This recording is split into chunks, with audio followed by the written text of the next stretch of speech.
अस्सलामुअलैकुम नाज़रीन, यहाँ पर आपको एक ब्रेकिंग न्यूज़ से आगाह करते चलें। रमीज़ राजा के दावे झूठे, कोई फर्स्ट क्लास क्रिकेटर सालाना 60 लाख नहीं कमा सकता। सुलेमान भट्ट। हम आपको मुकम्मल अपडेट से आगाह करेंगे। इससे पहले अगर आप हमारे चैनल पर न्यू हैं या पहली बार विजिट कर रहे हैं तो चैनल सब्सक्राइब करें, साथ दिए गए बेल आइकन को ऑल पर कर दें ताकि हर नई आने वाली वीडियो आप तक बआसानी पहुँचती रहे।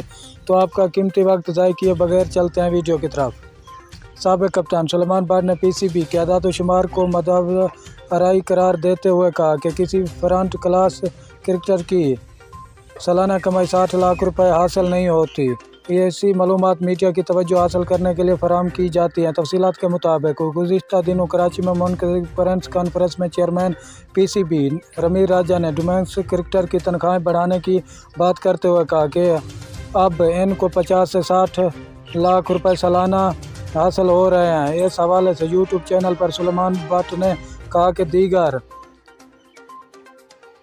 को छोड़ें, अगर सिर्फ इसे की बात करें तब भी 2.5 लाख रुपए माहाना तनख्वाह की सालाना रकम 30 लाख बनती है। बाकी खिलाड़ी तो इनसे भी कम कमाते हैं। ऐसे फ्लेक्सिबिलिटी का कोई क्रिकेटर तीनों फॉर्मेट के 30 मैच खेले और इसके बाद सेमीफाइनल और फाइनल में भी शिरकत करे तो 33 या 34 मैचेस की फ़ीस जमा करा के भी 60 लाख नहीं कमा सकते। शुक्रिया नाज़रीन, हमारी वीडियो देखने का। मिलते हैं।